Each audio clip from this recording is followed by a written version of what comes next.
좋은 아침입니다. 하나님의 말씀과 오늘 다시 시작. 안녕하세요, 김혜건 목사입니다. 오늘 함께 묵상할 말씀은 민수기 34장입니다. 중심 구절은 민수기 34장 1에서 2절입니다. 여호와께서 모세에게 말씀하여 이르시되 너는 이스라엘 자손에게 명령하여 그들에게 이르라. 너희가 가나안 땅에 들어가는 때에 그 땅은 너희의 기업이 되리니 곧 가나안 사방 지경이라. 아멘. 민수기의 마지막 장들에서는 땅에 대한 관심 이외에 그 어떤 주제도 나타나지 않습니다. 34장에서는 이들이 차지하게 될 가나안 땅의 경계가 묘사되고 기업을 분배할 각 지파의 지휘관들의 이름이 열거됩니다. 35장에서는 레위의 성읍과 도피성, 36장에서는 슬로브와 딸들의 기업 상속 문제가 다루어집니다. 민수기 마지막에 나타나는 땅에 관한 규례는 하나님이 이스라엘에게 땅을 정복하게 하심으로 이 율법에 복종할 수 있는 환경을 부여하실 것을 기대하게 합니다. 따라서 이러한 명령과 규례들은 가나안 땅이 곧 그들의 것이 되리라는 점을 보증하는 역할을 하는 것입니다. 34장은 하나님이 모세에게 이스라엘이 가나안 땅에 들어가서 기업으로 차지할 땅의 경계를 말씀하심으로 시작합니다. 먼저 남쪽 경계를 말씀하시고 이어서 시계 방향으로 돌아가며 서쪽 경계, 북쪽 경계, 그리고 동쪽 경계를 말씀하십니다. 흥미로운 것은 34장에서 묘사된 가나안 땅의 경계가 13장에서 12명의 정탐꾼들이 묘사한 가나안의 경계와 매우 비슷하다는 것입니다. 정탐꾼들이 보고한 남쪽과 북쪽의 경계는 신광야와 하맛 어귀였고 동쪽과 서쪽의 경계는 요단강과 지중해였습니다. 13장에서 묘사된 가나안 땅과 34장에 소개된 가나안 땅이 일치한다는 것은 어떤 의미가 있을까요? 이것은 출애굽 세대에게 주어졌던 하나님의 약속이 새로운 세대에 이르러 그대로 성취되었음을 확신시켜주면서 인간의 연약함에도 불구하고 용서하시고 회복하시며 약속을 성취하시는 하나님이라는 민수기의 대주제를 보여주는 대목이라고 할 수 있습니다. 이 땅의 경계를 정해주시고 요단강 동편과 서편의 땅을 제비 뽑아 나누라 명령하신 하나님은 그 일을 실행할 지도자들을 임명하십니다. 이 사람을 세우는 일은 하나님의 뜻이 실행되는 과정에서 가장 중요한 부분이기에 하나님이 직접 임명을 하셨습니다.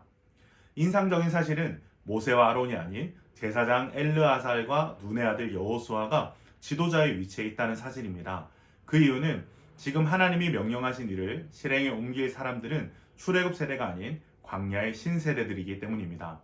이미 아론과 미리암을 비롯한 출애굽 세대들은 세상을 떠났고 이제 모세도 자신의 임무를 마칠 때가 되었습니다.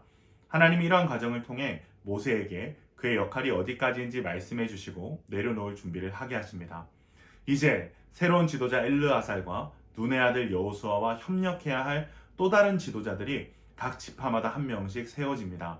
그런데 본문에 언급된 지파들을 세어보면 12지파 중에서 이름이 보이지 않는 지파들이 있습니다. 바로 르우벤 지파와 갓 지파입니다. 이것은 기록이 잘못된 것이 아니라 그들은 이미 요단강 동편에 땅을 받았고 므낫세 지파의 절반도 이미 받았기 때문입니다. 그렇게 여기 가나안 땅을 분배받을 지파 명단에 그들의 이름이 없는 것이 당연합니다. 하나님은 기업의 땅을 나누기 위해 10지파를 대표할 지휘관을 지정하셨습니다. 그런데 지휘관들의 이름을 살펴보면 한결같이 하나님과 관계 있는 이름들임을 알 수 있습니다.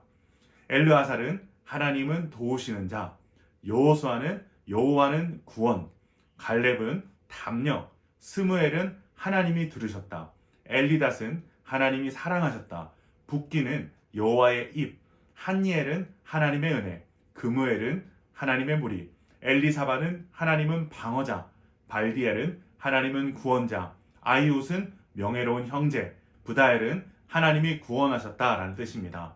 이 가나안 정복을 앞둔 지휘관들의 이름은 이스라엘이 믿음 굳은 각오로 하나님을 신뢰하며 전쟁에 임해야 함을 상기시킵니다. 또한 대부분이 지휘관 직책을 가진 자가 선택되었지만 그렇지 않은 경우들이 등장하는 것을 통해서 하나님의 혈통이나 지위로 당신의 일을 맡기시는 분이 아니시며 전적인 하나님의 주권 안에서 사람을 세우시는 분임을 우리는 알 수 있습니다.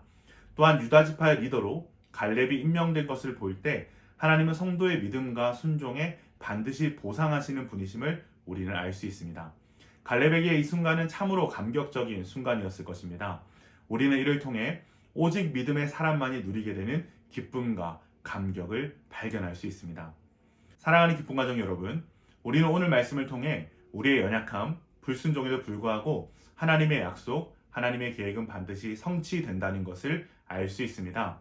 그러나 그 약속의 성취의 순간에 우리는 어떤 사람으로 존재해야 하는가를 깊이 생각해 보았으면 좋겠습니다. 우리는 오늘 말씀을 통해 출애굽 1세대와 같이 믿음을 저버리고 불순종함으로 하나님의 약속이 성취되어도 그것을 누리지 못하는 사람이 있는가 하면 갈렙과 같이 믿음과 순종의 보상으로서 약속의 성취라는 기쁨과 감격을 경험하는 사람들이 있음을 기억해야 합니다. 이 아침 주께서 주시는 귀한 말씀을 통해 나는 하나님의 역사 속에 어떠한 사람으로 서 있는가를 발견하고 우리 모두 갈렙과 같은 믿음과 순종의 사람이 되어 하나님의 때에 하나님의 방법으로 하나님의 뜻이 우리의 삶에 이루어지는 영광과 감격에 참여하는 기쁜 가족들 되시길 주님의 이름으로 축원합니다.